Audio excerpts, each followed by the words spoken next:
This is what I think is dangerous about the US political alignment at the moment. You have the right wingers like Crenshaw and Graham that want to bomb the cartels. Hmm. And then you've got these kind of establishment liberals like, what From Now is, and Applebaum, who will now have a cause. They have a cause, right? They want to save Mexico from an autocrat. This could potentially become a perfect storm. You've got the right wing argument of just bomb, and you've got, which is even more pernicious, I think, this establishment liberal interventionist cause. We're going to Hmm. save Mexico from itself. And that could potentially dovetail in kind of nefarious ways. Hello, everyone. I'm Rania Kalik, and this is Dispatches. For decades, Mexico was run by two parties that had a stranglehold over politics, with one president after another aligning themselves closely with U.S. interests. Then came Mexican President Andrés Manuel López Obrador, or AMLO, in 2018, propelled to power by the Morena Party, the largest progressive political project in the region. Since taking office in 2018, AMLO and Morena, through their Fourth Transformation Project, have invested heavily in infrastructure that benefits the working class, while taking concrete steps to address violence against women. He's also reasserted the state's control over Mexico's natural resources, even nationalizing its lithium reserves, while vocally opposing U.S. interference in Mexico. So it's no surprise that the corporate press in North America has been labeling him a strongman, an authoritarian, and anti-democratic, while U.S. politicians like Lindsey Graham invoke drugs and violence to threaten military intervention. To discuss what's really going on, I'm joined by Kurt Hackbarth, a journalist who's currently co-authoring a book on the 2018 Mexican election. So there's so much to talk about here. I had Yeah. the privilege of being in Mexico a couple weeks ago, and me and my colleague Zoe Alexandra from People's Dispatch got to interview Claudia Scheinbaum, who's Mhm. The head of government in Mexico City, and as you know, is expected to be the front runner in next year's presidential election. And we can maybe talk a little bit about all that coming up. But first, I want to start with some of the mainstream US media coverage that we've been seeing in recent months about the Mexican president, AMLO, which has been, I think it's actually been happening for the past couple of years, but the last few months it seems to have gone like into overdrive. This attempt to frame him as, some sort of autocrat or like dictator like figure who's putting in place really anti-democratic measures.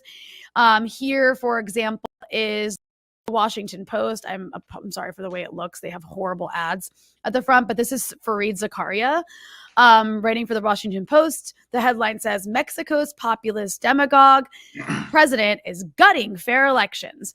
And that was published back in March, so just last month. And then we have a few other pieces I just want to show. This one is in the Financial Times, and the title, for those who are just listening, is AMLO's Strongman Act is Weakening Mexico. And then the subheading is The President's Attacks on National Institutions Threaten Democracy and Stability. And then we have one of our favorite people on this show, Kurt, the one and only David Frum at The Atlantic.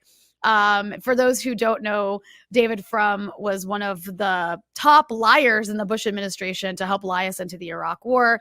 And I think he's still like a proponent of the Iraq War 20 years later, which shows you how committed he is to, to that sort of agenda. But here he is writing this piece for The Atlantic on Mexico called The Autocrat Next Door.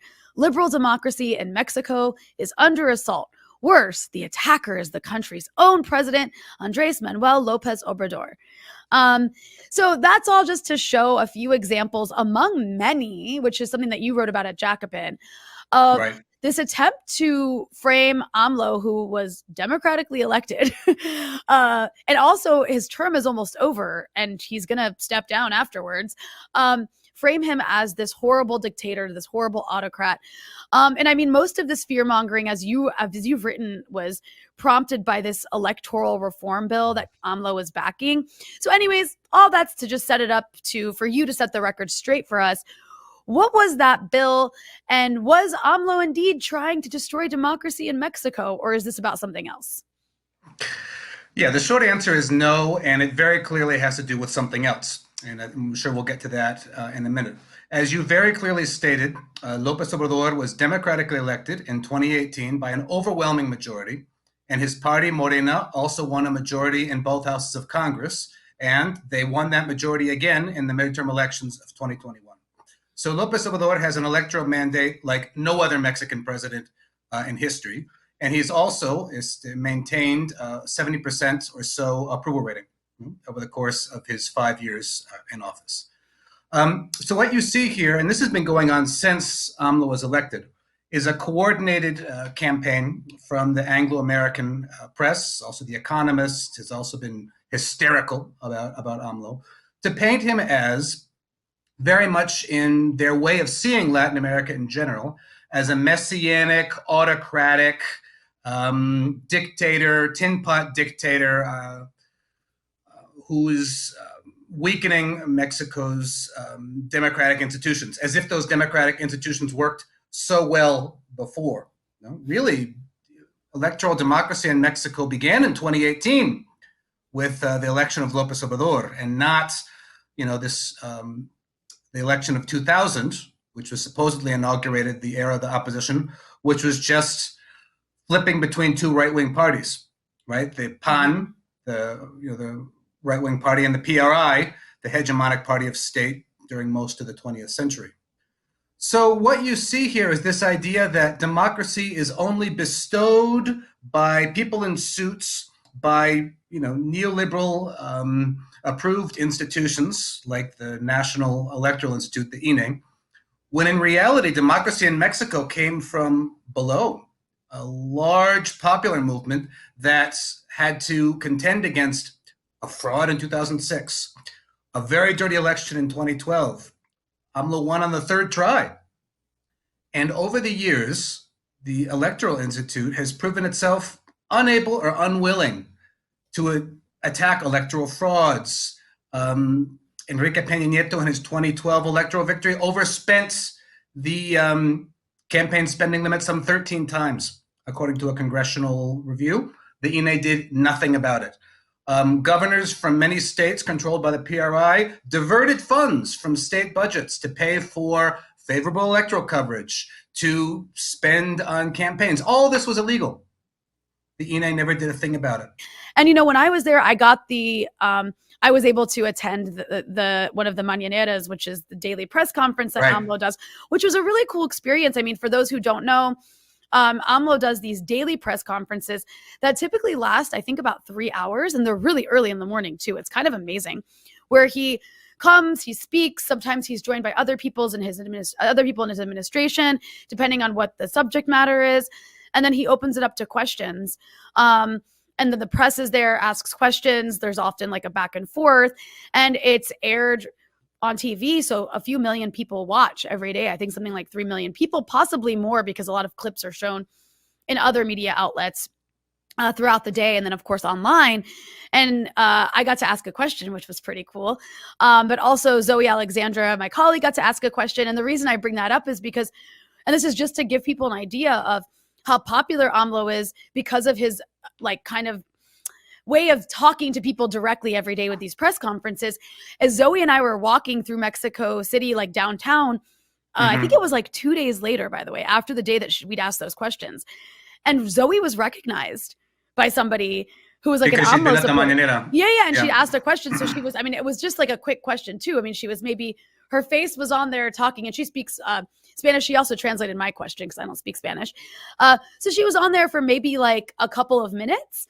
And then this whole family recognized her, asked to take a selfie with her, starts talking about they were this working class family starts talking about how much they love AMLO and why. And it was just, to me, that was pretty cool. Kind of has a Chavez feel to it in a way, where it's not as long as, of course, a Chavez speech, but these daily sort of conversations where people are hearing from their president. I couldn't imagine Biden doing that every day. But I guess I raise that to say, he's quite the popular figure. You mentioned a 70% approval rating.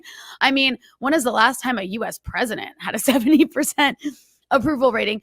So then the question becomes, Like, why does the US feel so threatened by him?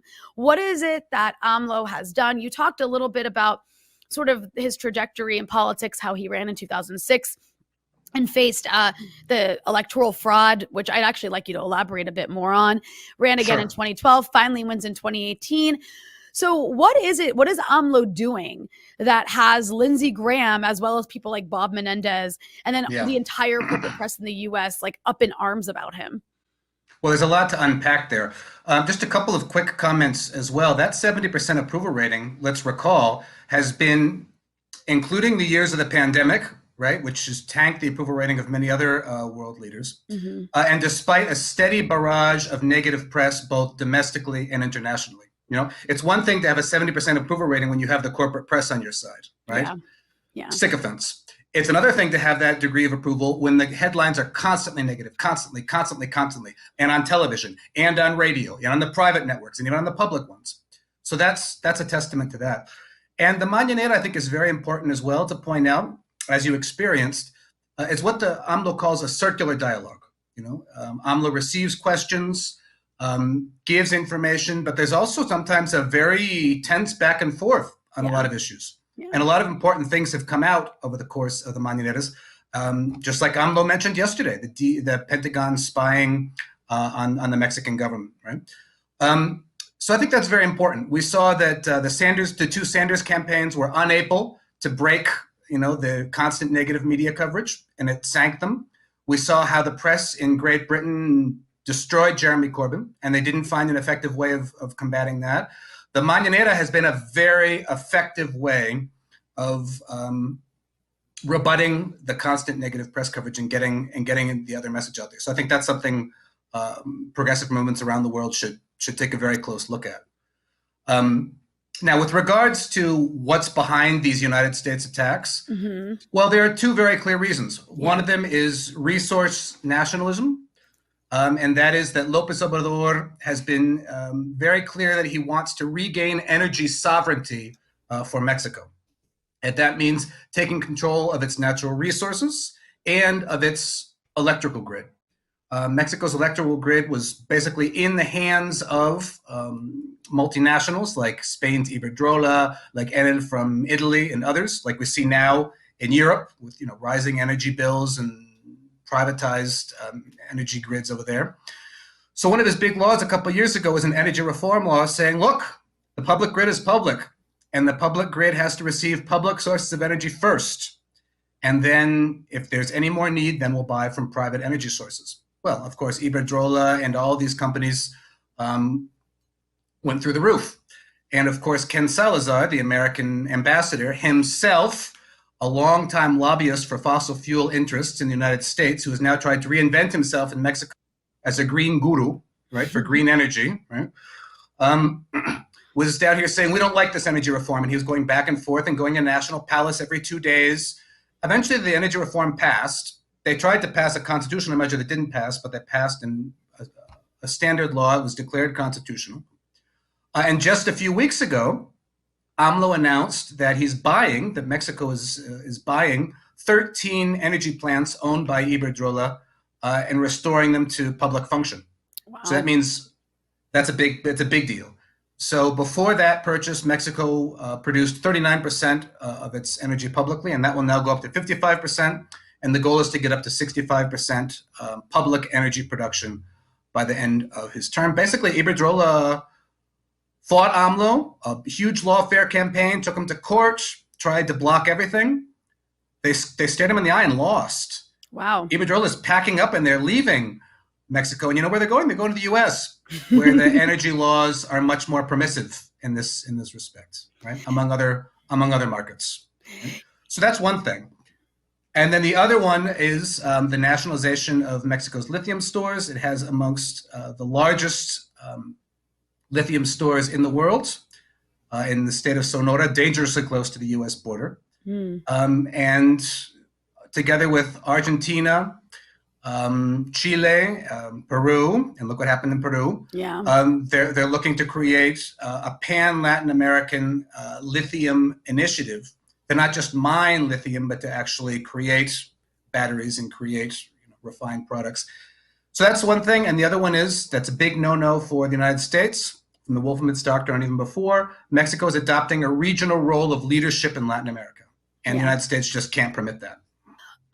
First, I guess, can you talk a little bit about what happened in 2006? Because Mexico does have a very robust right wing, though they're kind of like in chaos now and aren't well organized. But historically, they have been. I think they can control for like 40 years until the rise of AMLO and Morena. But I guess first, what happened in 2006 with the electoral fraud? Because I've actually heard you talk about that before, and I didn't know just how bad that was. And it's kind of stunning. It was really We can go bad. from there. Yeah. It was really, really bad. The background to that is AMLO had been elected mayor of Mexico City in the year 2000 and was a very popular mayor, right? Instituted a lot of the social programs that he's then instituted at the national level as president. So then President Vicente Fox, seeing how popular he was, trumped up a charge against AMLO, basically that he disobeyed a judicial order to build a connecting road to a hospital, and tried to keep him off the ballot in 2006. That was the affair that was known as the desafuero. And in Mexico, if charges are brought against you, the Congress can vote to strip you of your political immunity, and that doesn't allow you to run. So basically, they tried to keep AMLO off the ballot by the most authoritarian anti-democratic measure possible, the desafuero affair. This was 2004, 2005. There was a huge public outcry, and Fox had to back off and said, all right, we'll let AMLO on the ballot. But he said, all right, I'm going to get my revenge against him another way. And that was intervening directly in the 2006 election, as he's later admitted. I mean, he's just said as much. You know? The 2006 election was my desquite, or my revenge against Lopez Obrador. So there was a massive media campaign against AMLO. The IFE, the Federal Electoral Institute, which is the precursor to the INE now, the National Electoral Institute, was headed by someone called Luis Carlos Ugalde. You know? And they cooked the election from the inside. You know? Just a few days before the election, it came out that the whole electoral roll was in the hands of the PAN, was in the hands of the right-wing party, because the person who was running the computer system for the IFE at that point, Hildebrando, was a family member of Calderon's wife. How about that? Right? So the night of the election, they made it in such a way that the results that came in made sure that Calderon never lost his lead. And then about at 3 a.m., right, deep late in the night, was when you could see the lines cross on the television. They did a study in the UNAM subsequently that it was statistically impossible, because supposedly Calderon won by a half a percentage point. It's statistically impossible to have one person winning the whole time. In an election with a half a percentage point difference, you go back and forth, as we've seen in a lot of elections. So they artificially made it that Calderon was ahead the entire time. It was just a terrible thing where in a lot of precincts, there were more ballots cast than people registered in that precinct, or less. A lot of the precincts would have like Calderon winning 100 votes more. So it looked, or 1,000 more. I mean, so it would look like the same number unless you looked very closely. Of course, there was a big outcry against it. Lopez Obrador occupied the Zocalo of Mexico City and two of the main streets in protest for several months, demanding something very simple, which was a full recount, which seems the most basic option. The courts here refused. They just did a very partial recount of just a small number of precincts, where each one was found to be different than the regular result. Anointed Calderon president in September of that year. And, by December, the war on drugs started. Mexico's war on drugs started, which has killed up to 200,000 people, has torn apart the social fabric of this country. and has led to the situation we're in today, where the United States wants to invade. All of this came about because of that electoral fraud. That's the genesis of this.